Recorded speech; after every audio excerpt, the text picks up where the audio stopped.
Sylvia Emberwyn Hale's bare feet slip on the polished obsidian as the guards drag her into the throne room, silver chains biting into the thin skin of her wrists. The air is heavy with dominance and smoke, the scent of 100 warriors pressed to the walls, watching the Omega offering brought before their king. Torches gutter against black stone carved with wolves and crowns, every flicker of light catching on the jagged onyx steps that lead up to him. Rydian Voss Nightfall, Alpha King.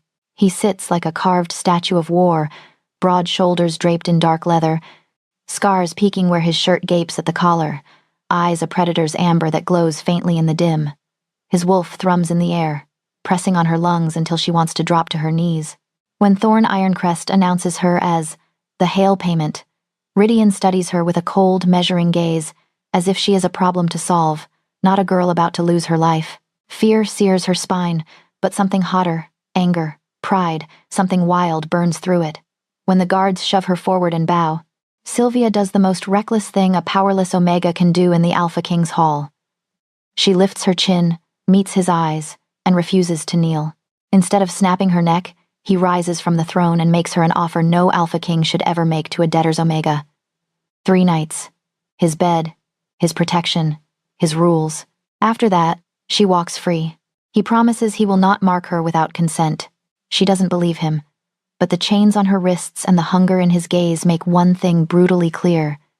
Sylvia has no choice but to step into the wolf's den and pray she walks out alive. Sylvia's chains rattled against the obsidian floor as the guards shoved her forward, the echo swallowed by the throne room's vast shadows. Rydian Voss Nightfall leaned back on his throne, a monolith of black stone carved with snarling wolves, his amber eyes pinning her like prey already sighted. The air thrummed with his alpha dominance, thick and suffocating, pressing on her Omega instincts until her knees buckled.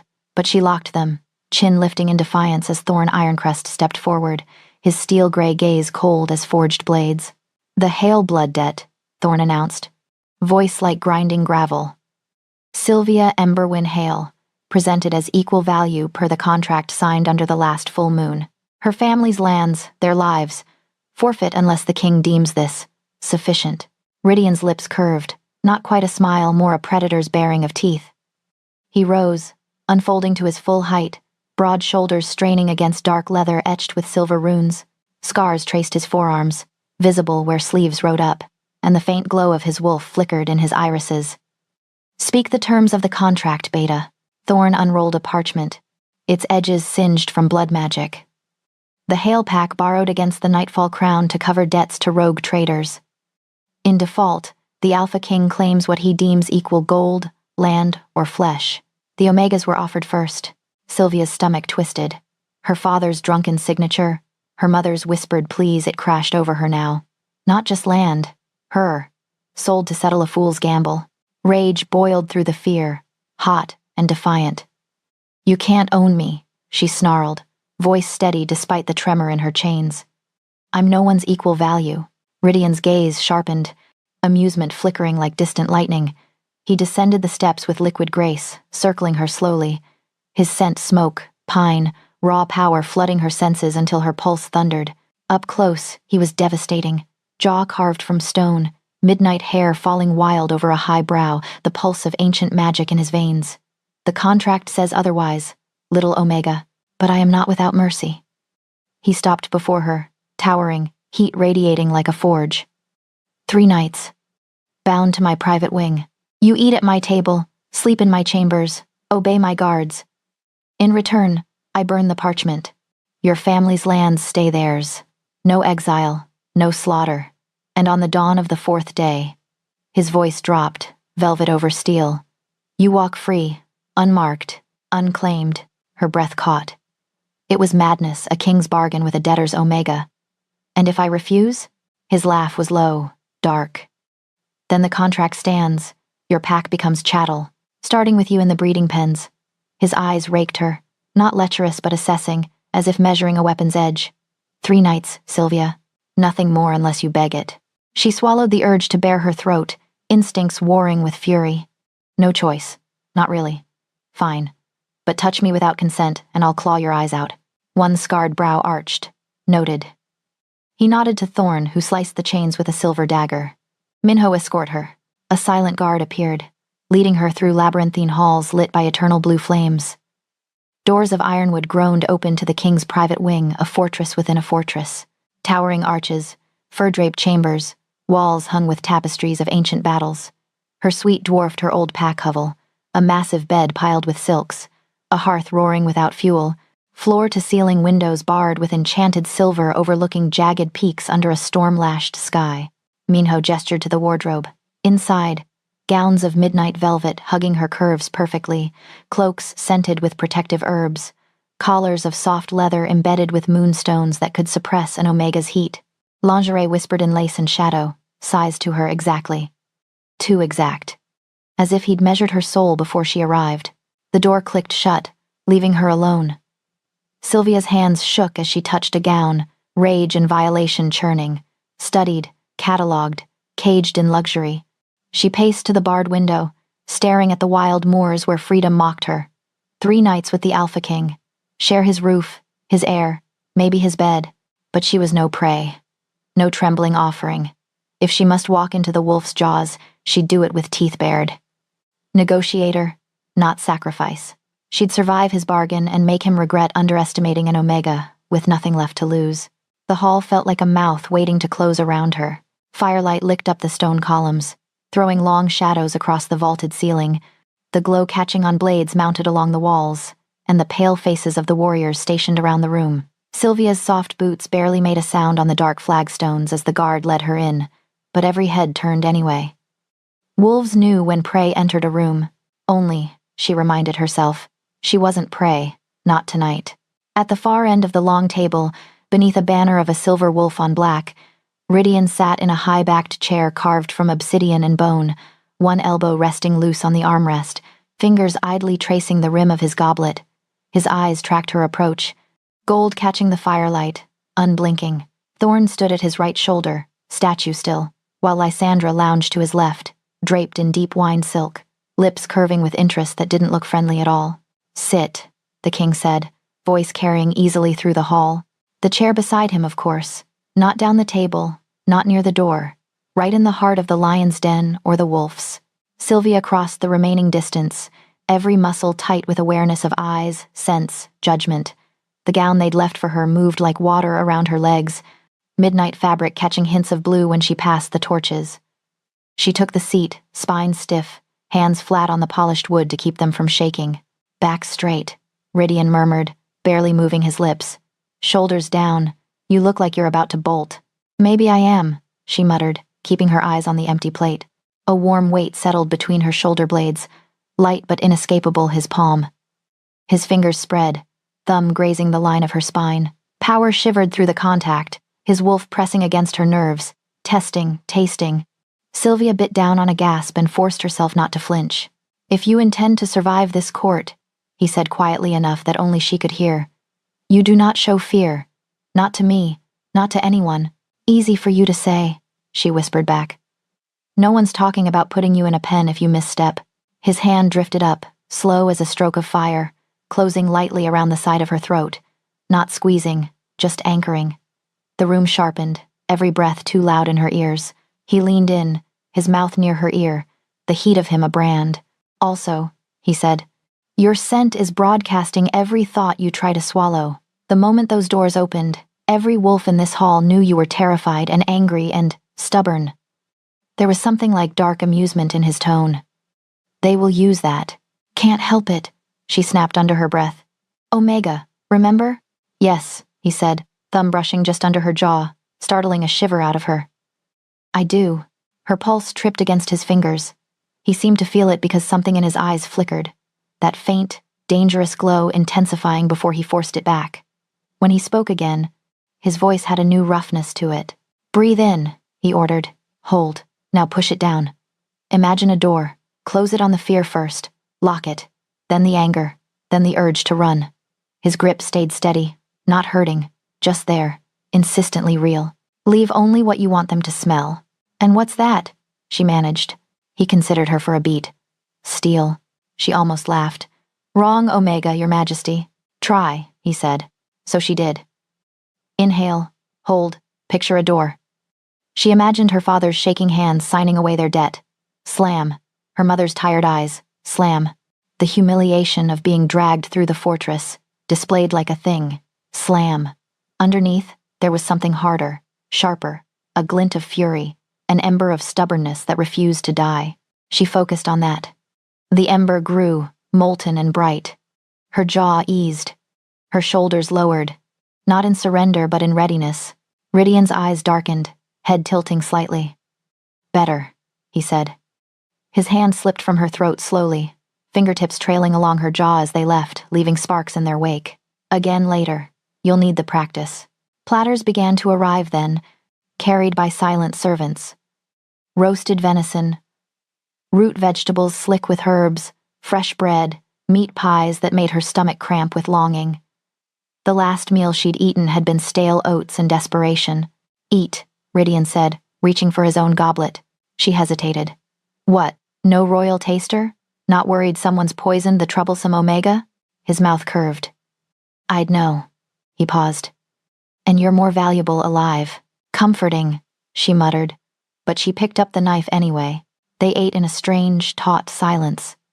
Conversation murmured down the table between generals and lesser nobles, but around the king was a bubble of wary quiet. Even Lysandra watched, eyes bright, as if waiting for a show. You worked yourself to the bone, Rydian said at last, as if continuing a conversation they hadn't started. In your old pack. She stiffened. That a guess? A debt that size doesn't appear out of nowhere, he said, slicing his meat with surgical precision. Someone was bleeding your family long before they came to me. Omegas are the first ones squeezed. Her knife scraped a little too hard against the plate. We did what we had to, she said. Cooking, cleaning, tending pups that weren't ours, running errands from dawn until our legs shook. Heat cycles managed with herbs we couldn't afford so we'd stay useful. Her throat tightened, the words tasting like old smoke. Sometimes I thought if I made myself indispensable enough, they'd stop looking at me like a number on a ledger. And did they? His voice was even, but there was a tightness around his eyes. No, she said softly. They just wrote a bigger number. The king's jaw clenched. His goblet hit the table harder than necessary, wine sloshing. Down the hall, conversations stuttered, then resumed. You dreamed of leaving, he said after a moment, not looking at her. Human cities. She blinked. What? You read minds now too? You reek of longing when you talk about outside these walls, he said.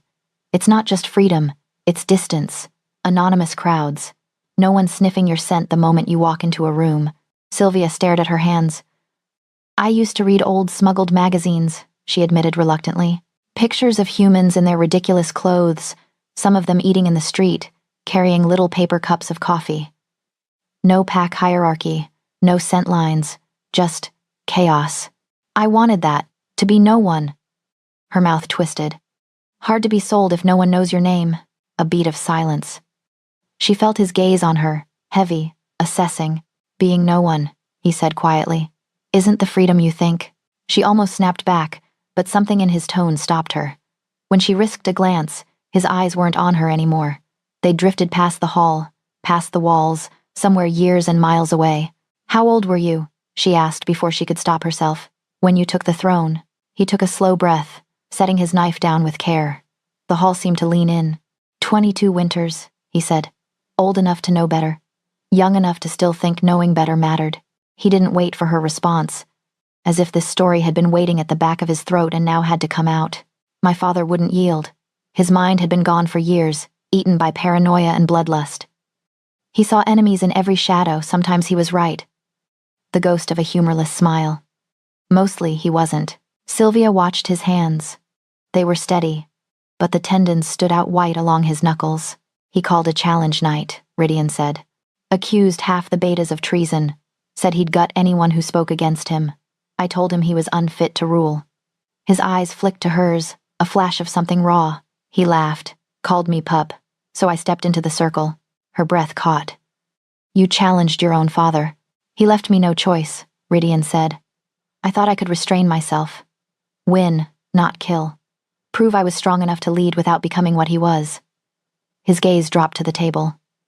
I was wrong. The fire crackled, loud in the quiet. He taunted me, Rydian went on. Said Omegas were good for breeding and bleeding. Said my mother died because she was weak. My wolf, snapped. He flexed his fingers slowly, as if remembering the feel of blood. When I came back to myself, the circle was empty. He was in pieces. And half the court was on their knees. Not in respect, but in terror. Sylvia's chest ached. She saw it then, the moment his wolf had taken everything from him and given him the world in exchange. A crown made of bone and regret. "You think being no one would save you," he said softly. "But being the one everyone sees, and no one truly knows? That's its own cage." She swallowed.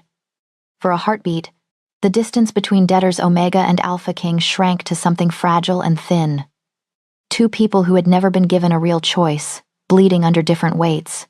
"Still," she said, because if she didn't deflect, she might drown in it. "Humans have coffee, and shoes that don't belong to 10 other people first." The corner of his mouth twitched. "You'd hate the noise." "Maybe," she admitted, "but it'd be my choice to hate it." His gaze settled fully on her again, sharp and searching, as if he were trying to see the version of her that might have existed in another life. "Choice," he repeated, tasting the word. 3 nights, Sylvia. That's what I can give you. After that," his jaw tightened, "we'll see what either of us is still capable of choosing." Her heart stuttered. The firelight painted his scars in gold, his eyes molten and unreadable. Across the table, Lysandra watched them like a cat watching a fuse burn down. Thorne's expression didn't change, but his grip on his goblet was iron-hard. Sylvia lifted her chin, forcing her shoulders down, her scent locked behind the door he'd made her imagine. "Then I'll make damn sure those 3 nights are mine," she said, "even if I spend every one of them arguing with you." This time, the curve of his mouth was almost a real smile. "I would expect nothing less from the Omega who refused to kneel. Sleep refused to come." Sylvia lay on her back in the too-soft bed, staring up at the carved beams overhead as if the snarling wolves etched into the wood might lunge down and swallow her.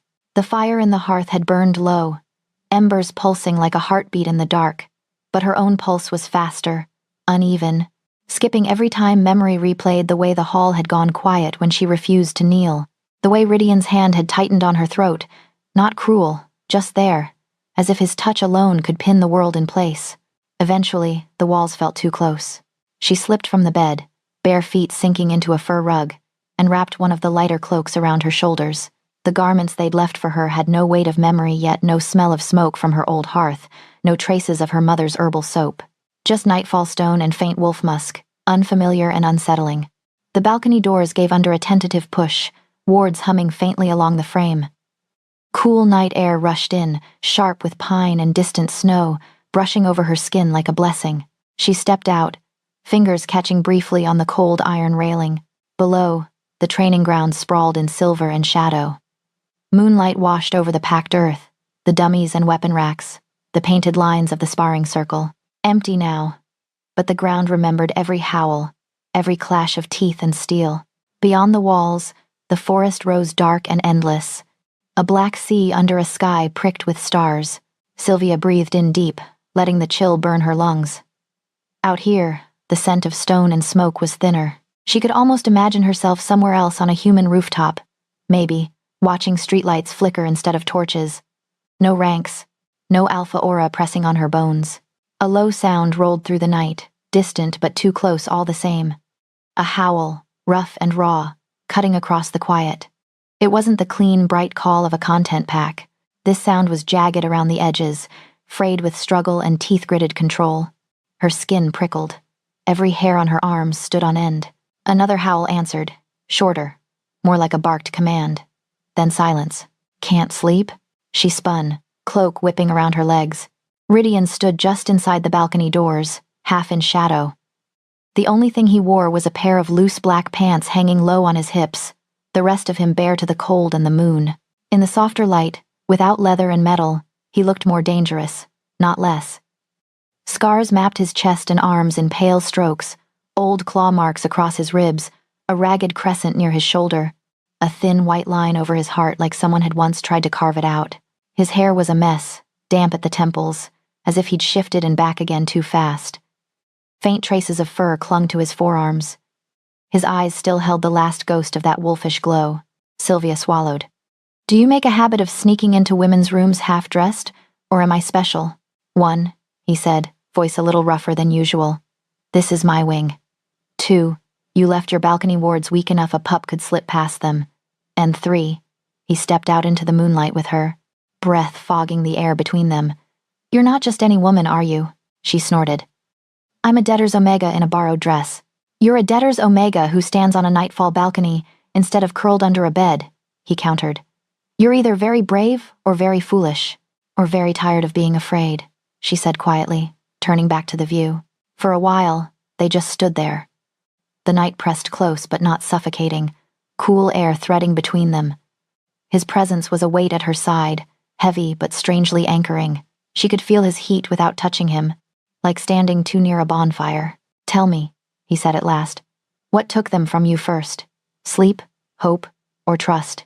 She huffed out a breath that wasn't quite a laugh. Straight to ghost stories, huh? It's past midnight in a cursed fortress, he said.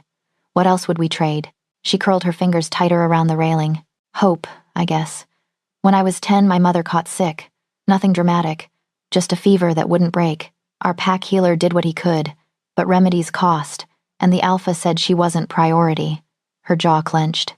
She died whispering apologies for leaving us with nothing but debts, and an Omega daughter no one would pay anything for.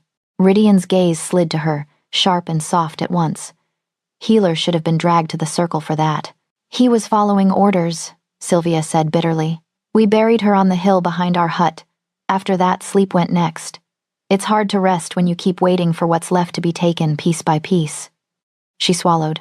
Trust was last. I held on to that like an idiot. Trusted that if I worked hard enough, obeyed enough, they'd spare my father. Me. I was wrong. The words hung between them, thin and brittle. My father took trust first, Rydian said eventually. He used it as kindling and lit the rest of us on fire. She glanced over, surprised by the openness in his tone. He was a strong alpha, he went on. Too strong. Somewhere along the line he decided that meant he deserved everything he saw. Land, gold, lives. He taught me that fear was as good as love, better even, because it didn't waver.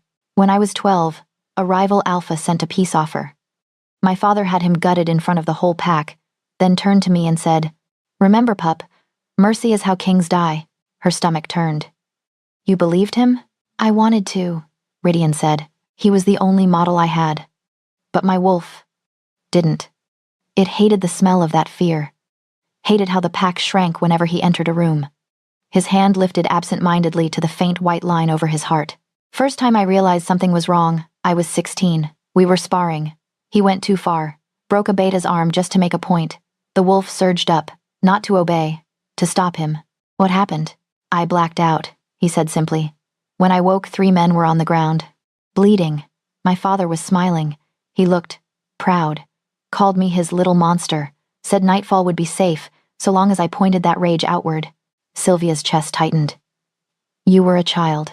Not for long, he said. From then on, I knew. Whatever he'd bred into me was more than an alpha's usual strength. Stronger, wilder, less tame. If I lost control, there wouldn't be much throne left to sit on, or pack. And now? She asked softly. Do you still black out? His jaw worked. He stared out over the training grounds, muscles in his shoulders bunching. Some nights, he said, voice low. I feel it rising. The urge to let go. To stop calculating and just tear. His fingers curled on the railing until his knuckles went white. Tonight I shifted alone. Thought the cold would help. It didn't. The wolf wanted out and wanted blood. He turned his head then, really looking at her. The gold in his eyes was darker, molten. It was your scent that pulled me back, he said. The words dragged from somewhere raw. In the middle of it, I caught it on the wind, from this balcony, stubborn and scared and refusing to bow. It cut through everything else. His throat bobbed. That has never happened before. Her breath hitched. You make it sound like a bad thing. It is, he said immediately. For you. For me. For all of us. He huffed out something that wasn't quite a laugh. Do you have any idea what it means? For a king whose wolf barely listens to him to find something it listens to more? Maybe it means you won't rip anyone in half by accident, Sylvia said, trying for flippant and only half managing it. It means, he said, stepping closer, that if anything happens to you, I may not have anything left to pull me back. The air between them crackled. He was close enough now that she could see the faint stubble on his jaw, the notch in his lower lip where an old bite had scarred. That terrifies me more than losing any battle, Her heart pounded. Her wolf pressed toward him helplessly, drawn to the heat and the rough, broken honesty in his voice. She wanted to step back. She didn't move. Rydian. A howl split the night, closer than before, edged with alarm. Another answered. Sharp. A warning. Shouts rang out, muffled through stone. The faint ring of steel on stone. Then a horn's abrupt, jarring note. Rydian snapped toward the sound. His body going rigid. The easy slouch vanished, replaced by a predator coiled and ready. Someone's breached the outer wall, he said, already moving. He caught her by the shoulders, spinning her toward the balcony doors. The easy warmth of before was gone. This was command, cold and absolute. Inside, he ordered. Now, what's happening? Panic spiked, sharp and metallic on her tongue. Uninvited guests, he growled. Maybe testing us, maybe worse. He all but shoved her across the threshold, following long enough to press his palm to a section of wall beside the bed. Runes flared, pale blue, outlining what she'd taken for a decorative panel, a door, hidden and humming with power. He yanked it open to reveal a narrow, warded space barely big enough for her to stand in. The air inside felt thick, muffling scent and sound. Get in, he said, her feet rooted. I'm not hiding in a closet while... Sylvia. Her name cracked out of him like a whip. He grabbed her chin, forcing her eyes to his. You lock this from the inside. You do not open it for anyone but me, no matter what you hear. Understand? Fear clawed up her spine. You think they're here for you, she whispered. Or for me. Doesn't matter, he said. Either way, you stay breathing. He hesitated, thumb brushing once, lightly, against the corner of her mouth, as if reassuring himself she was real. I will come back for you. And if you don't? The question slipped out before she could stop it. Then break the wards and run until your legs give out, he said, but not before dawn. Voices shouted in the corridor now, closer, urgent. A thud rattled the outer door to her chambers. He pushed her gently but firmly into the warded space. The door glowed as it shut, sealing her in a cocoon of dim light and buzzing magic. The last thing she saw was his back as he turned toward the danger, scars and muscles shifting under skin, every line of him a promise of violence. The hidden door clicked. The wards locked into place. Alone in the humming dark, Sylvia pressed her palms flat against the cool stone and listened to the muffled chaos outside, heart pounding in time with the distant howls. The warded dark hummed around Sylvia, a low, constant buzz in her bones. Time stretched thin and strange. She had no window, no moon, just the faint glow of runes seeping around the edges of the hidden door and the muffled roar of chaos beyond.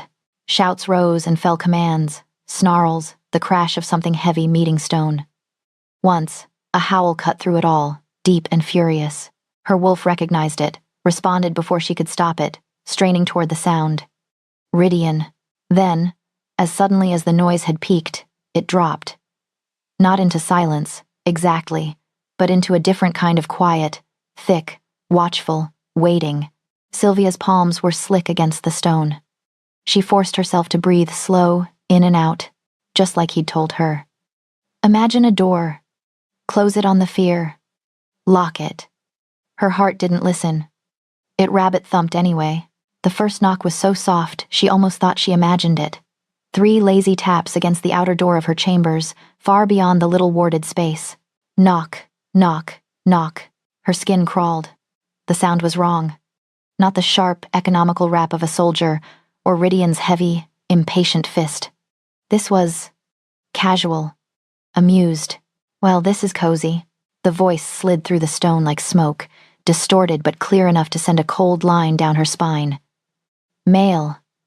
Young, maybe, but with an old kind of humor. Smooth as river rock, and edged like broken glass.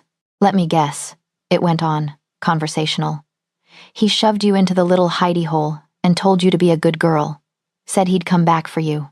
Very romantic, very nightfall. Sylvia's throat closed. She knew that voice. Or rather, she knew the shape of it, the way it curled around certain sounds.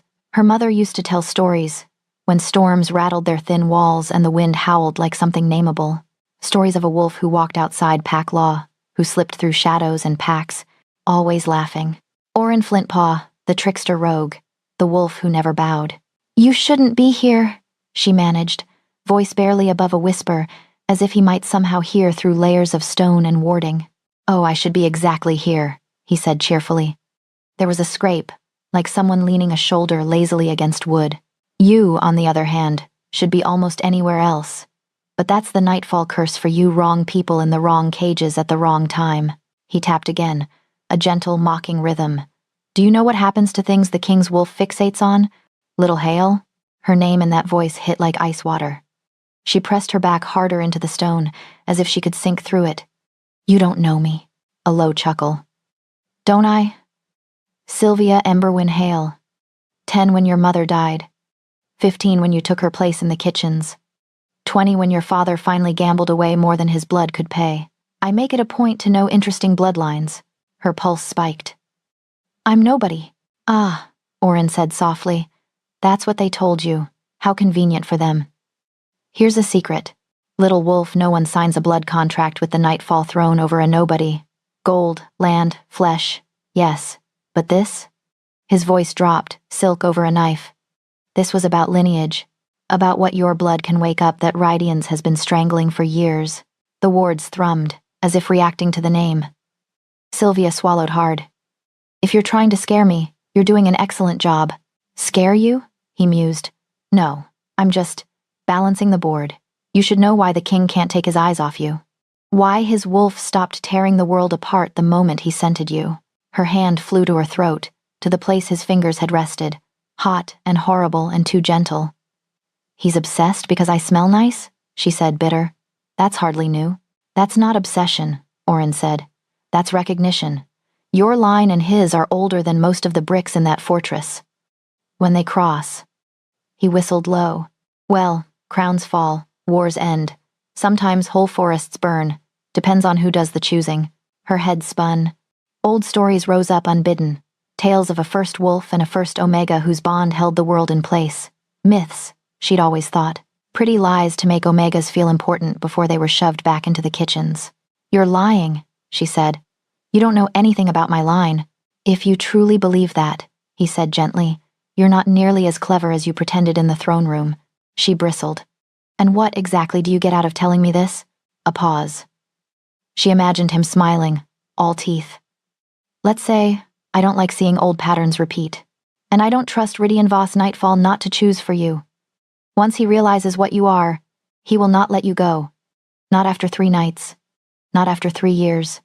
Not ever." The words hit harder than they should have, because some part of her had already suspected it, had heard it in the way he said her name, had seen it in the way his eyes went dark whenever she stood too far away. Footsteps pounded past outside multiple sets, fast and purposeful. Someone shouted an order. The air shivered with a familiar authority. "You're out of time, little Hale," Orin said. "The king's coming. Ask him about the last Omega who thought she could be his salvation." Another gentle knock, like the end of a joke. "And next time you dream of being no one, remember monsters don't waste chains on nobodies." The pressure of his presence lifted. She felt it, like a storm cloud moving on. After a few heartbeats, the outer door slammed open. "Sylvia!" Rydian's voice, harsh and ragged, cut through the muffling wards. "Open up." Her fingers fumbled at the inner latch. The runes flared, protesting, but the door gave. She stumbled out into her chamber, blinking against the sudden brightness. Rydian stood just inside the room, Thorn and Lysandra flanking him. All 3 stank of adrenaline and steel and fresh blood. The king's bare torso was smeared with it, a crimson streak across his ribs, another dripping slowly from a gash at his shoulder. His hair clung damply to his forehead. His eyes were too bright, too wild. Thorn's cheek bore a shallow claw mark, already knitting. Lysandra's gown was torn at the hem, a smear of someone else's blood on her throat like a macabre necklace. "What happened?"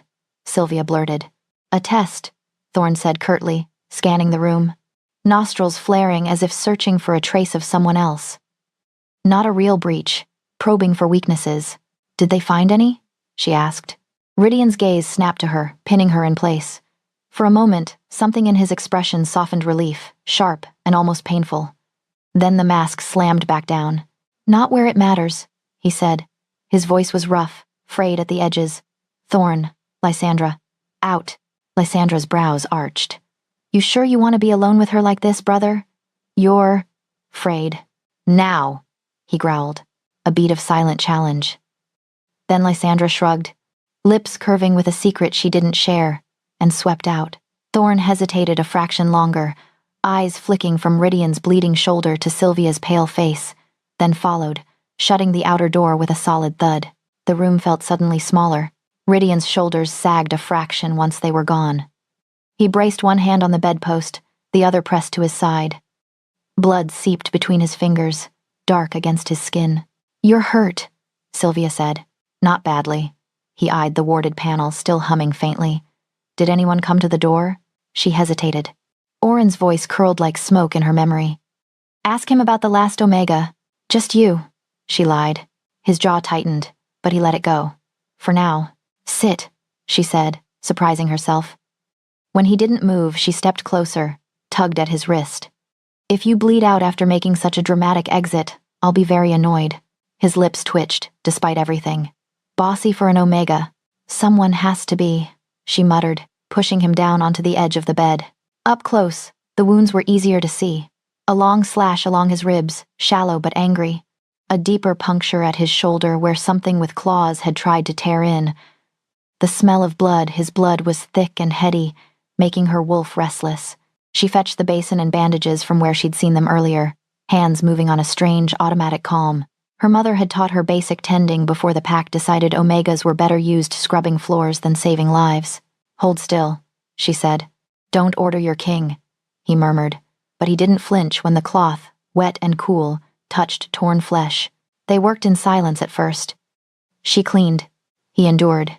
His muscles jumped occasionally under her touch, but he stayed absurdly, almost stubbornly still, as if any movement might shatter something fragile hanging between them.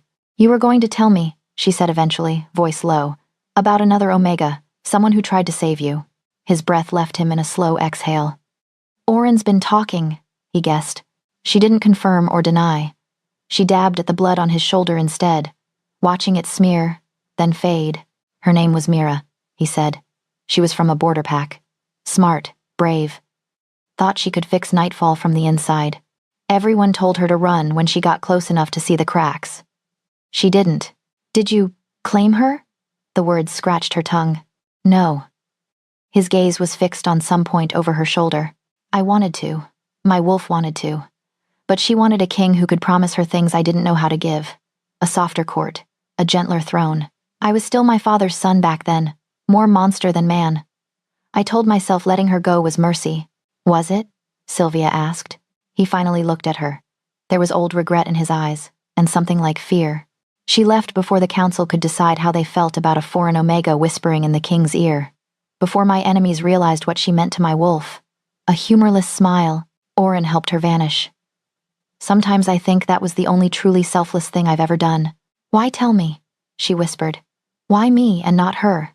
"Because with Mira, I still believed I could stand alone," he said. "I thought wanting was the problem, that if I never wanted anything enough, I couldn't be used against myself." His hand rose, almost without his permission, fingers brushing the inside of her wrist where her pulse fluttered. "Then you walked into my throne room, and every part of me that I had buried for years sat up and howled." Her skin burned under his touch. "That's not my fault." "No," he agreed. "It's mine, and my curses, and whatever our ancestors thought they were doing when they tangled our bloodlines together." Her breath stuttered. "So what now?" "Now," he said, drawing his hand back as if it cost him. "I try to be smarter than I was before. I try not to turn you into a symbol or a solution. I try to treat you like a person, even while every instinct I have is screaming to mark you and lock you away where no one can touch you." She tied the last bandage, fingers trembling. "And if you fail?" He held her gaze, the wild gold in his eyes tempered by something quieter. "Then I become the monster my father always wanted, and you become the first thing he finally gets to destroy in me." The honesty of it stole her breath. For a moment, neither of them moved. Then Sylvia sat back, wiping her hands on a cloth. "I won't be your redemption," she said softly. "But I also won't make it easy for you to become that monster." A ghost of a smile touched his mouth. "I never expected you to make anything easy." Outside, the fortress groaned and settled, night closing in once more. Inside, in the circle of firelight around the bed, An injured king and a debtor's omega regarded each other like two creatures who had just realized the bars between them were thinner than they'd thought.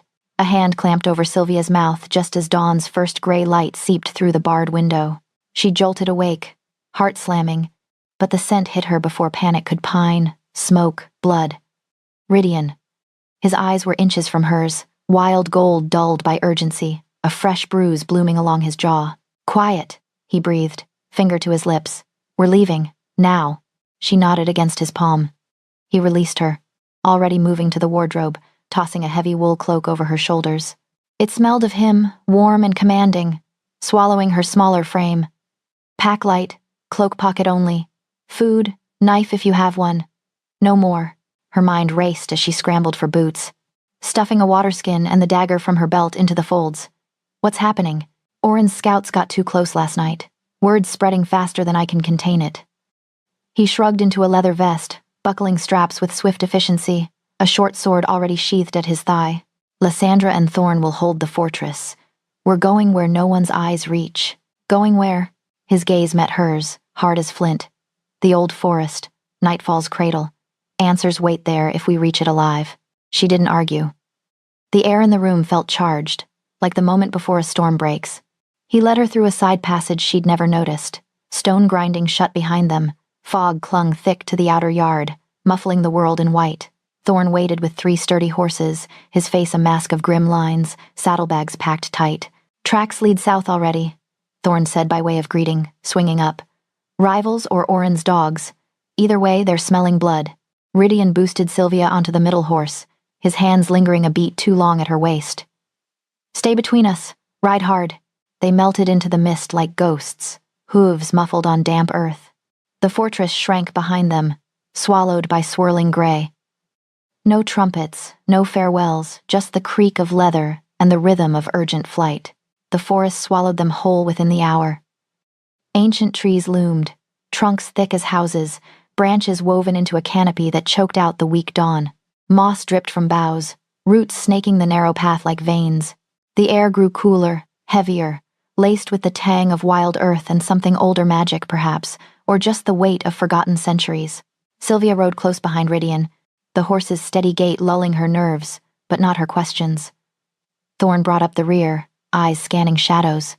Fog lingered here, unnatural, curling like fingers around their legs. Why the old forest? She asked when silence pressed too heavy. What answers? Rydian didn't turn. Nightfall wasn't built on stone. It was carved from prophecy. Blood oaths from the first pack. My line's been unraveling them ever since. She leaned forward, voice pitched low. And Oren's right? About my blood? His shoulders tensed under the cloak. Oren's never wrong about what serves him. But yes, something in you calls to mine. I felt it the moment you walked in chained. Tell me, she pressed. The truth. No more half-shadows. He reined in slightly, glancing back. Thorn nodded once clear for now, and fell back further to scout. Rydian's voice dropped, rough with reluctance. The Nightfall curse, not a legend, a binding. The first Alpha King bound his sanity to an Omega's line to leash his power. Without that bond, the wolf consumes the man. Rage without reason, blood for blood's sake. Her breath caught. And you? Have no bond. The words landed like stones. My father refused one, drove himself mad. I swore the same. Control the beast, don't feed it. But my wolf, he gripped the reins tighter. It's fraying, faster since you arrived. Your scent doesn't just calm it, it anchors it. Like the curse recognizes its due. Sylvia swallowed against the chill, racing her spine. So I'm your salvation, or your chain, both, he said flatly. And if Oren knows your line traces to that first Omega, he'll use you to snap mine entirely. The forest thickened, path narrowing to single file. Thorn's low whistle cut the quiet warning. Rydian drew his blade in a silver flash, urging his horse forward. Too late. Shadows erupted from the underbrush, 6 figures, cloaked and feral, eyes gleaming with rogue hunger. Not wolves, but half-shifted mercenaries, claws extended, teeth bared in unnatural grins. Paid blades, Oren's or a rival's, blocking the path. King's Run, one snarled, lunging. Rydian met the first midair, blade biting deep, horse rearing. Thorn charged from behind, axe swinging. Sylvia's mount shied, throwing her half off balance. Claws raked the air inches from her leg. Panic surged, then something deeper cracked open inside her. Heat bloomed in her chest, wild and silver bright, rushing down her arms like liquid moonlight. Her vision sharpened, sense exploding. Rot on the mercenaries' breath, fierce wet under their cloaks, the copper tang of blood already spilled. Her hands moved without thought, palms flaring with ethereal light. One attacker leaped for her throat. She thrust out a hand and force slammed him back, body crumpling against a tree trunk with a crack of bone. Another swung low. She twisted, light coiling from her fingers like whips, snapping his arm clean. Rydian dispatched his foe and wheeled, eyes widening at the sight. Sylvia cloak askew, glowing runes tracing her skin, 2 mercenaries writhing at her feet. Thorn felled the last, breathing hard. Moonfire, he rasped. Old blood. Sylvia stared at her hands, light fading, trembling. Power hummed in her veins, alien and right. Oren's words echoed. Your line is older and more dangerous than you know. Rydian dismounted in a rush, gripping her shoulders. Sylvia. Look at me. She did. His face was a storm shock, hunger, fear. You wielded it, untrained. Like the first herself. What am I? She whispered. He pulled her close, breath ragged against her hair. The key. And now every shadow knows it. Behind them, Thorn scanned the trees. More coming. We ride. The forest seemed to lean in, watching. Sylvia mounted, power still thrumming faintly under her skin. Whatever she'd unleashed proved Oren right and changed everything. The wilds weren't running anymore. They were hunting. The cliff rose out of the forest like the spine of some sleeping beast, all jagged stone and moss-slicked ledges. Vines clung to the rock face, veiling a dark opening halfway up where the path finally ended. The horses snorted and tossed their heads, whites of their eyes flashing as if something in the air offended them. Rydian swung down first, palm resting briefly on his mount's neck in a soothing stroke that was really for himself. His gaze tracked the mouth of the cave, no torches, no guards, just a blackness that felt aware. This is it? Sylvia asked, sliding to the ground. Her legs ached from the ride, and under her skin the echo of whatever power she'd used in the woods still hummed like a half-remembered song. The ancestral den, Thorn said. Even his voice was quieter here. Seat of the first Nightfall Alpha. Last place my king brings anyone. Last place his father brought us, came another voice, dry as autumn leaves. Though he had less grace when he arrived. A figure stepped out of the shadows at the cave's mouth. At first, Sylvia thought it was a crone, bent and small, wrapped in layered gray furs. Then the woman straightened, and the illusion of frailty melted away. She was old. Yes, hair a cloud of silver braids, skin lined like river maps, but her eyes were sharp yellow, glowing faintly in the gloom. A wolf still lived very much inside her. Era, Rydian said, and for the first time since Sylvia had met him, there was something like respect, without calculation in his tone. You look unchanged. You look tired, Era replied. Her gaze slid over him, lingering on the bandage peeking under his tunic, the tension in his jaw. Too much stone, not enough root under your feet. Then her eyes shifted to Sylvia, and the air seemed to tighten. Those golden irises flared, pupils narrowing. The scent of smoke and crushed herbs drifted from her as she stepped closer. Well, Era murmured, more to herself than anyone. The world finally grows bored of repeating one half of the story. Sylvia swallowed. I what? Era ignored the question, reaching out with a hand that looked fragile but felt like iron when her fingers wrapped gently around Sylvia's chin. She tilted her face up, inhaled near her throat. Sylvia's wolf bristled, but something in the elder's touch was so absolute, so grounded, that protest died before it reached her tongue. Moonfire, Era said softly, and marrow bond.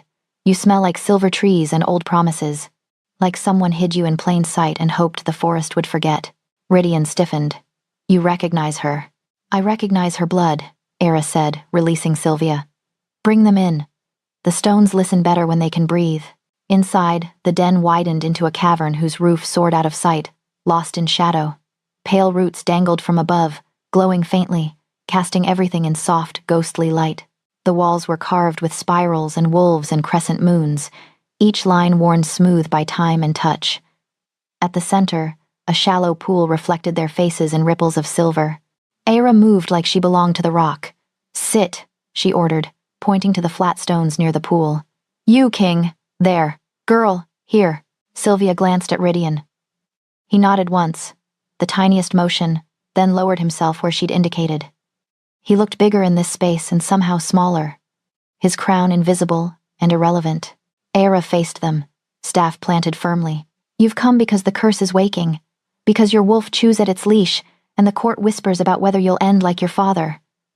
Her gaze flicked to Sylvia again, and because she burned the woods without fire. I didn't, Sylvia began. You did, Ira said simply. Moonfire without training. It didn't kill you. That's miracle enough. Thorn lingered near the entrance, a silent shadow. When Era's eyes cut his way, he straightened. I'll stand watch. Good, she said. This is not for stone ears. When he was gone, the elder dipped her fingers into the pool, scattering droplets that glowed as they fell. Listen, children of Nightfall, this is older than your titles. She traced a symbol in the damp rock, 2 circles intertwined, a wolf and a smaller shape tucked within. Before there was a fortress, before the first stone was laid, there was a forest and a madness. The first wolf hunted without end, strong enough to kill anything, too strong to know when to stop. Your ancestor, she said to Rydian, an alpha whose rage threatened to tear the pack, the land, the very sky apart. He asked the moon for a leash. She sent him an omega. Her staff tapped, the sound echoing. Not just any, the first omega, born under an eclipse, blood bright with moonfire. Her presence calmed him, her scent anchored him. Alone, he was a storm. With her, he was a king. Sylvia's heart thudded, slow and heavy. That's just a story. All stories are warnings in prettier clothes, Era replied. Their bond tied his mind to hers. If he strayed too far from what they built together, if he turned his teeth inward on his own, the moonfire would burn him out. A circuit breaker, your humans might call it. Balance, the wolves did. Rydian's jaw clenched. The Nightfall curse. Era nodded. Your line kept the alpha blood. Her line kept the moonfire. Together, a crown. Apart, a slow unraveling. Her gaze softened. Just a fraction. Your father chose unraveling. He feared any leash, even one offered in love. And my family? Sylvia whispered. Hales are peasants, debtors. No one. Era laughed, a dry, almost fond bark. Is that what they told you while they ground your bones into their bread? She moved closer, cupping Sylvia's face briefly again, eyes searching. Hale is what remained when your true name was burned off your door. Your line were once guardians' shields between the alpha and the world. You stood at the king's side in the first days, when the forest was still deciding if it would keep you. Sylvia's stomach lurched. Guardians, not kitchen workers, not background ghosts. What happened? Rydian asked, voice low. Fear, Era said simply. Jealousy. A king 3 generations back decided he didn't like how much his wolf listened when a guardian spoke. Advisors whispered that the bond was a shackle, that strength meant standing alone. So he cut you out, exiled your branch, smeared your name, pretended the moonfire would never be needed again. She shrugged. The forest remembered. Blood remembers hardest. Sylvia thought of her mother's tired eyes, the way her father had flinched whenever Nightfall's name was spoken. How had they carried this without knowing what it was? And Orin? Rydian asked, anger threading through his words. What game is he playing? Era's mouth thinned. Orin Flintpaw is a creature of balance in his own twisted way. He sees the curse fraying your mind and the courts circling like crows. He sees a guardian line resurfaced in a debtor's skin. He wants to restore the old story, but on his terms. Restore how? Sylvia asked, dread coiling. By using me? By putting you back where your blood began, Era said. At the Alpha's side, as leash, shield, sacrifice. He doesn't much care which, so long as it resets the board. She pointed at Rydian. If you fall to madness, he benefits. If you bind to her and she dies, stopping you, he benefits. If you both survive and break the old patterns, then perhaps for once, he does not. That is what makes him nervous. Rydian's hands had curled into fists on his knees. The air around him felt charged, like the edge of a storm. You're saying keeping her near me is exactly what the curse wants. I'm saying, Era replied, that the curse doesn't care about want. It cares about balance. Your wolf has already chosen its anchor. Sending her away won't change that. It will only leave you unmoored, and paint a bigger target on her back. Sylvia's chest felt too small. So what then? I stay. And I'm your leash? Your failsafe? Not leash, Era said sharply. Partner. The first Omega didn't just soothe the wolf. She told him no. She told him when to sit down, when to listen, when to spare instead of slaughter. Guardians are not ornaments, girl. They are the hand on the crown that keeps it from slipping. Rydian looked at Sylvia then, really looked, as if seeing not the Omega dragged in chains but the shadow of something older standing behind her. Fear, yes, but also fire. It's selfish, he said hoarsely. To keep her, to bind her into this. Era's gaze softened with an old, tired compassion. It is selfish, she agreed. And it is necessary. Your enemies already know enough to hunt her. Your wolf already knows enough to need her. The only question left is whether you both admit it and build something new from the wreckage, or let others decide the shape of your story. Silence settled, heavy and thick. The pool at their feet reflected three faces. A king with too much weight in his eyes, an Omega with power she hadn't asked for, and an elder who had seen this dance too many times. Sylvia wrapped her arms around herself, suddenly cold. And if I say I don't want any of it? The crown, the curse, this bond? Her voice cracked on the last word. Era's look was not unkind. The moon gave you a choice when she put you in his path instead of under another alpha's boot. Choice is not the same as escape, girl. But you can decide what to make of what you've been handed. Rydian's hand moved, hesitated, then settled lightly on the stone between them, fingers splayed as if reaching without quite touching. If you walk, he said quietly, I will still burn that contract. I will send you as far as my reach can push you, and hope it's enough. His throat worked. But if you stay, I will have to become something my father never was. For you. For them. He tipped his head slightly, indicating the invisible weight of the realm. For myself. She looked at him, at the cracks in his composure, at the way his wolf brushed against her own without breaching.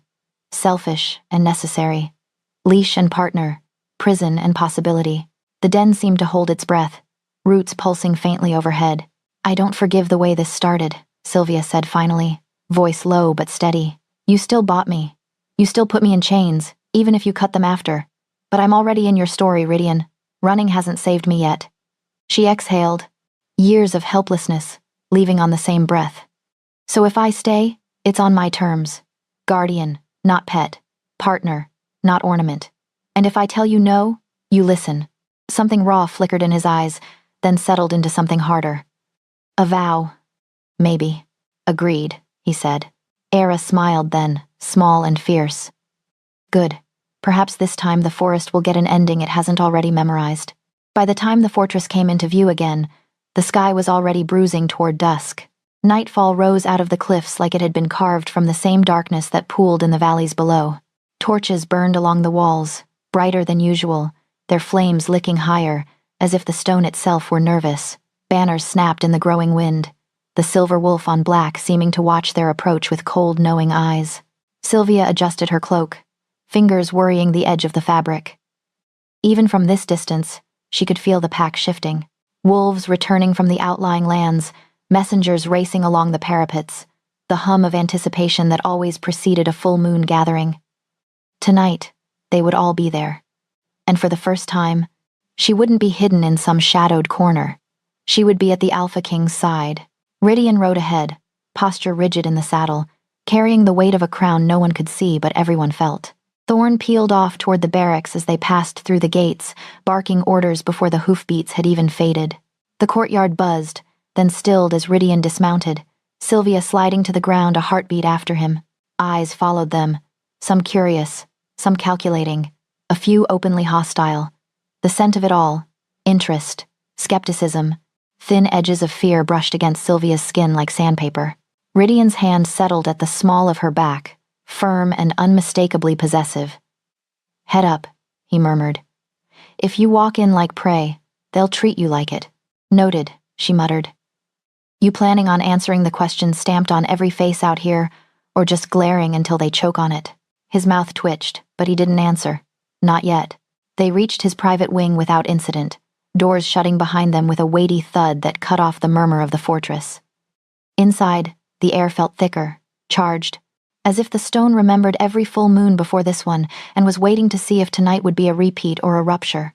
In his chambers, attendants hovered with garments and combs and bowls of water scented with herbs. Rydian dismissed them with a curt wave. Out. Both of us will dress ourselves. Sylvia waited until the latch clicked, then turned on him. No more dodging, she said. Her voice came out steadier than she felt. The pool of power inside her, stirred awake in the forest and tempered in the den, glowed like banked coals. Before I step into that hall and let an entire kingdom see me at your side, I need to know something, and you're going to answer honestly. He paused halfway out of his vest, brows lifting. You're giving orders to your king again. Seems to be the only way to get a straight answer, she shot back. Are you keeping me because your wolf needs me to stay sane, or because you want me? Her throat worked around the words. If I was just some convenient anchor, any Omega with the right bloodline would do. So which is it, Rydian? Need or want? Silence pressed in, thick and heavy. His jaw flexed. He shrugged the vest off the rest of the way, tossing it aside, then took a slow step toward her. He wasn't dressed for ceremony yet, just in rough linen and old scars, and somehow that made him more dangerous. You think those are different things for me, he said quietly, as if I can pull them apart and weigh them on separate scales. His gaze searched her face, lingering at her mouth before dragging back to her eyes. My wolf needs you. That's the curse's doing, the old bond waking up, whatever name you want to give it. You steady the part of me that would otherwise chew through bone and stone and law. A muscle jumped in his cheek. But I want you, Sylvia. Not just your blood, not just your power. You. The word landed like a stone between them. The way you argue. The way you stand your ground even when fear is chewing at your ankles. The way you look at me like I'm both the man who bought you and the man you dare to expect better from. Heat prickled behind her eyes, infuriating and sharp. That doesn't erase what you did. I know, he said. It doesn't erase the chains. It doesn't erase the bargain. It doesn't erase the fact that you were given no choice at the start. He took another step. Close enough now that she could feel the warmth radiating off his skin. But whatever this becomes after tonight, after the full moon, after the pack sees you, it has to be built on truth, or it will break the first time the wind changes. She searched his face, looking for the lie, the angle. All she found was exhaustion and a kind of raw, almost painful sincerity that made her chest ache. You realize, she said slowly, that if you stand me beside you out there, you can't shove me back into the shadows when it's convenient. You can't call me guardian in private and Omega like a title in public. If you use this bond to cage me instead of protect me, I will walk. Her voice didn't waver. I don't care if it tears half your wolf with me. His eyes flared, gold burning hotter. For a second, something hungry and possessive snarled just beneath the surface. Then, with visible effort, he forced it down. He exhaled, long and slow, like someone settling shackles on his own wrists. Then I won't use it to cage you, he said. If I ever turn this bond into a chain, you have my promise you walk, and I will not drag you back. His lips curled, humorless. I may go mad without you, but I won't make you watch it. It wasn't a pretty vow. It was too honest for that. That somehow made it more real. And tonight? She asked. What am I to them? What am I to you? Hung between the words. He studied her for a heartbeat, then reached out, fingers hovering near her cheek. When she didn't pull away, he brushed an errant strand of hair back, the touch almost careful enough to be reverent. Tonight, he said, you are the woman who stands at the Alpha King's side when the moon is full and the pack is watching. Not as a trophy, not as a insult, as the one thing between me and the worst version of myself. His throat worked. If we survive their judgment, if the challengers fail, if the council doesn't try to tear us apart, I will stop pretending you are anything less than what you are. Her heart stuttered. And what is that, exactly? His gaze dropped to her mouth, lingered there, then lifted. Whatever he saw on her face made his next words come out rougher. My chosen, my guardian. The Omega my wolf has already claimed even if my teeth haven't. The room felt too small. She stepped back, needing space to think, to breathe. The cloak tugged at her shoulders, heavy with the weight of everything he was asking her to be. Guardian, partner, symbol. You say that, she said. But when we step into that hall, they're going to see a debtor's Omega you pulled from the gutter. They'll smell my old pack on me under all this nightfall smoke.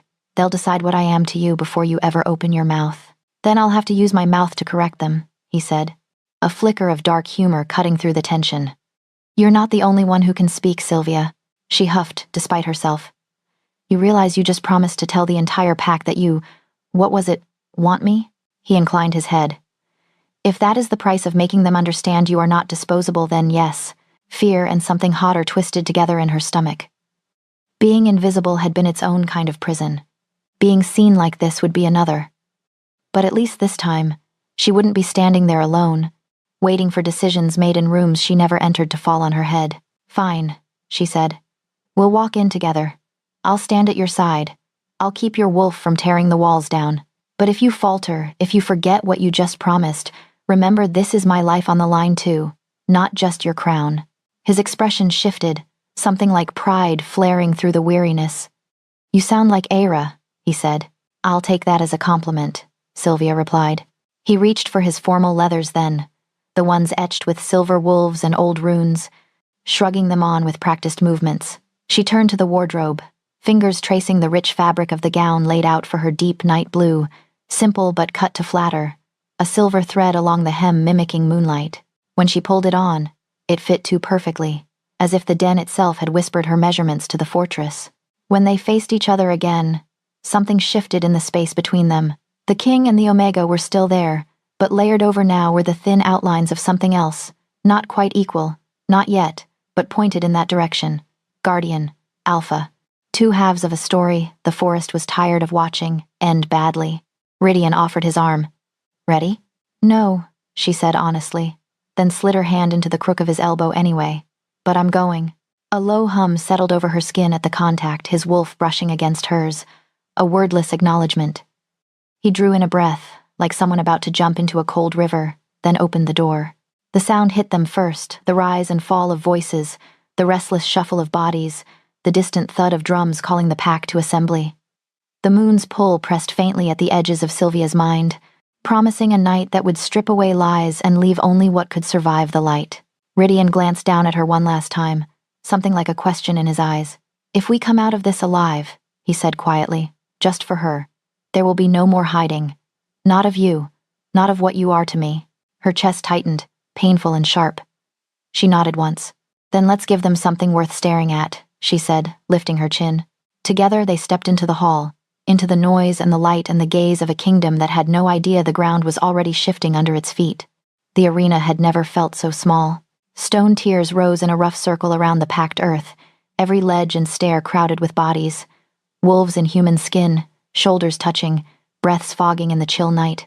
Above them all, the moon hung bloated and bright, its light turning every edge into silver and every shadow into something sharp. Sylvia stood at the edge of the circle, Rydian at her side, his hand resting lightly at the small of her back. It was a subtle contact, easily missed by anyone too far away to scent the current thrumming between them. Up close, it felt like a brand. The drum beats slowed, then stopped.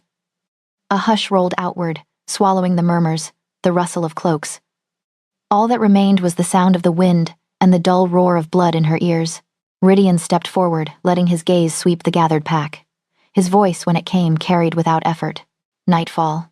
A ripple passed through the crowd at the weight of that word. Not a title, an invocation. Every full moon, we come here to remember what we are, he said. A pack, a kingdom, a line that has outlived wars and winters and kings who deserved neither crown nor breath. A faint, hard smile. Tonight, we remember something else. Why the moon bound an Omega line to ours in the first place. Eyes turned toward Sylvia like a wave. She felt the weight of it settle on her skin. Curiosity, disdain, hunger, hope. She resisted the urge to tug her cloak tighter. She's an Omega, someone muttered. A debtor's girl who walked back from the old forest alive, another answered, lower. With the king. Weak leash, someone else scoffed. Or a noose, came a near voiceless reply. Rydian heard all of it. His jaw tightened, but he didn't look away from the crowd. Some of you, he continued, would rather forget the old stories. You like your kings unchecked, your wolves unbound. You call it strength. His gaze grew flintier. You watched my father descend into madness and comforted yourselves with the lie that it was an unfortunate exception, not the inevitable end of a curse you refused to name. A murmur, uneasy this time. She is not an exception, he said, tipping his head toward Sylvia. She is the point. Is she? A new voice cut across the arena, light and mocking. Funny. From where I'm standing, she looks like a very pretty secret. You hoped no one would notice until it was too late.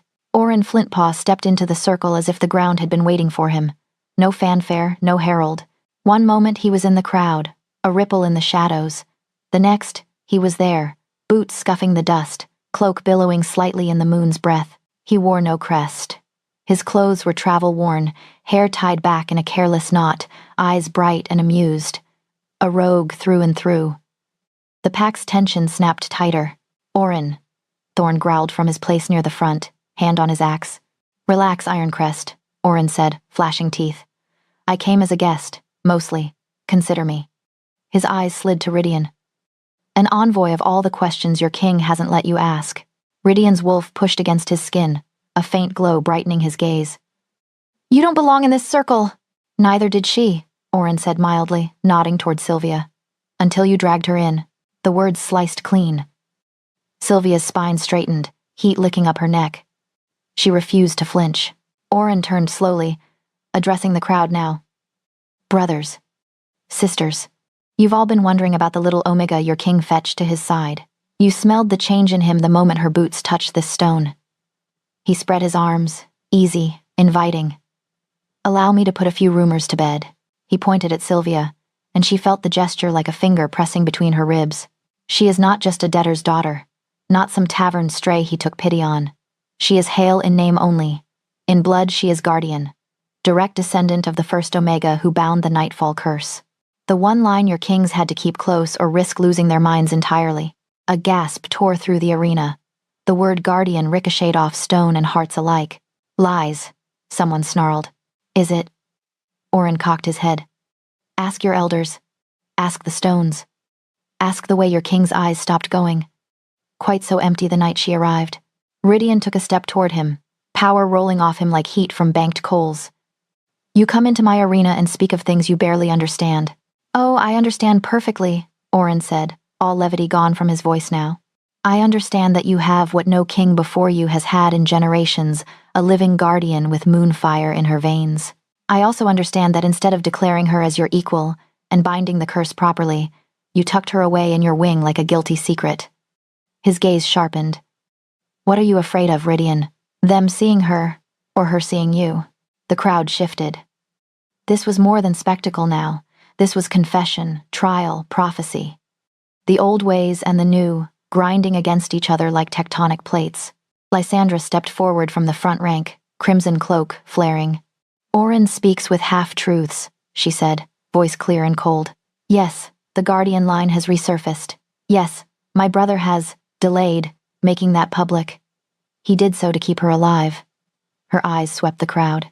We all know what certain factions would do if they had a guardian without a king's protection. And if the king's protection is the problem? Someone shouted from the back. He bought her, chained her. Is that a bond? Or a cage with nicer walls? All eyes swung to Thorn. His face was carved from granite, every line there long before tonight. I've served this line since I was old enough to hold a blade, he said slowly. I watched the last king slip into madness while we all pretended it was just battle scars. We were wrong. He looked at Sylvia, something like apology flickering under his grimness. I also saw what happened to the last woman who tried to stand between a Nightfall Alpha and his curse. He turned to the crowd again. If we repeat that mistake, if we turn our backs on the balance the moon offered us, we deserve whatever ruin comes. So you back this? Orin asked. This king keeping a guardian on a leash and calling it mercy? Thorn's jaw flexed. I back a guardian who can walk out of this fortress and never return, he said. And I back her if she chooses to stay and put a hand on his crown. Sylvia's breath caught. That, more than any oath, felt like a line being drawn. The moon's pull intensified, a slow, insistent drag under her skin. Wolves shifted restlessly on the outer tiers, some already half-changed, teeth glinting when they bared them. Rydian's control frayed at the edges. Sylvia could feel it like standing too close to a storm as it built, air buzzing, pressure dropping. His fingers twitched where his hand hung at his side. His eyes weren't just glowing now, they were almost fully molten, pupils a thin fighting slash. Enough games, he said, voice lower, threaded with something not quite human. You wanted truth, Orin. You wanted them to see what I've kept in the shadows. He turned then toward Sylvia. The arena blurred at the edges of her vision. For a heartbeat, there was only him hard lines, barely leashed power, the faint tremor in his hand as he lifted it. Sylvia Emberwyn Hale, he said, and her name rolled across the stone like a spell. I brought you here in chains. I shoved you into a bargain you didn't choose. For that, I will spend the rest of my life in your debt. His throat moved. But make no mistake. The moment your scent hit this stone, my wolf knew you. Not as payment, not as ornament, as mine. Gasps, snarls, disbelieving laughs. Someone shouted, he admits it. Another, blasphemy. His gaze never left hers. Not mine as a possession, he said, louder now, cutting through the swell. Mine as a mate, as guardian, as equal. The last word cracked like thunder. She is the other half of the throne this line was built for. The leash and the hand and the damn spine I never had until she stood in front of me and told me no. The moon surged over them, a silver tide. Rydian's wolf lunged, senses overwhelmed by challenge, fear, the taste of his own vulnerability.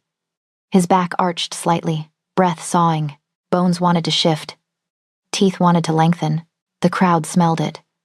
Wolves near the edge of the arena bared their fangs, some delighted, some terrified.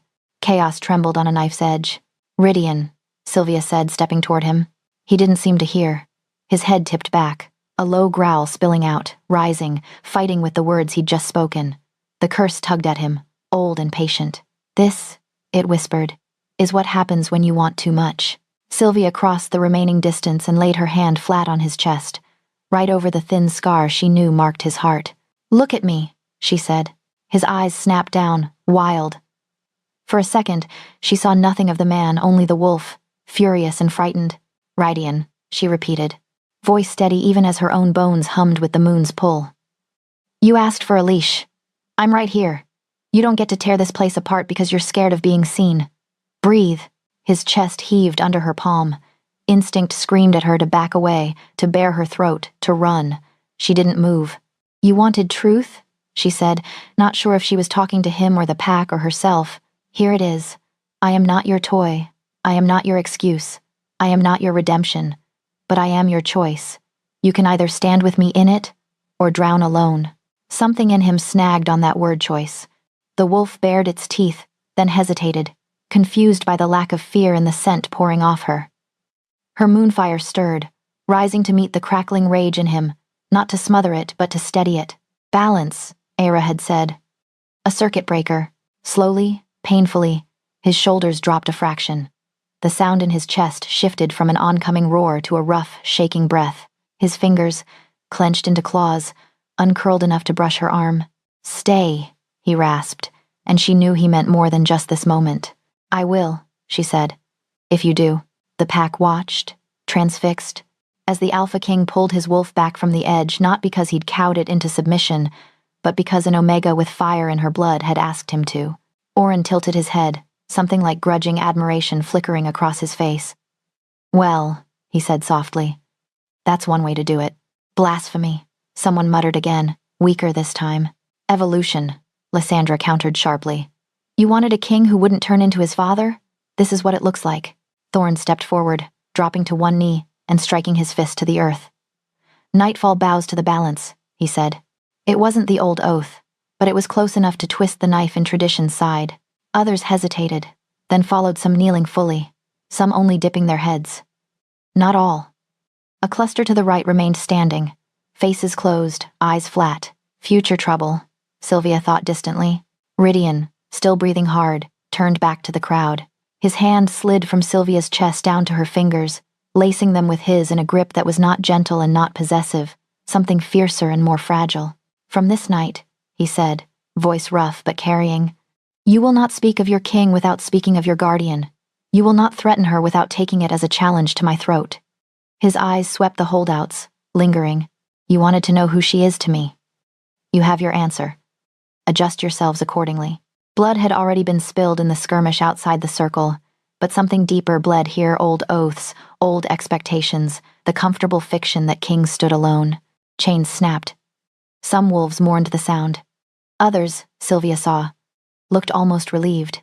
She squeezed Rydian's hand, grounding herself in the heat and the tremor there. Above them, the moon kept watching, silent and bright. The story had just taken a turn it hadn't in generations. Whatever came next, it would not be a repeat. Dawn broke over nightfall like a reluctant witness, painting the fortress towers in hesitant gold. The arena still smelled of sweat and tension, the packed earth scarred from where claws had gouged it deep. Bodies lingered on the tiers, some slumped in exhaustion, others whispering in tight clusters, eyes flicking toward the center where the Alpha King stood. Rydian's hand hadn't left Sylvia's since the moment his wolf had stilled under her touch. His grip was steady now, the feral glow faded from his eyes, but the air around him crackled with aftermath. The pack watched, waiting for the hammer to fall. "Orin Flintpaw," Rydian said, voice carrying clean across the stone. "You came as envoy. You leave as exile. Take your whispers and your half-truths into the wilds, cross nightfall borders again, and it will be as challenger, not guest." Orin rose from where he'd knelt in mock deference, dusting his cloak with exaggerated care. His smile was sharp, unrepentant. "Exile suits me better than thrones anyway. Just remember, King Balance cuts both ways." He inclined his head to Sylvia, a glint of something like respect in his eyes. "Guardian, may your fire burn brighter than theirs." He melted into the crowd without another word, shadows seeming to part for him. No one moved to stop him.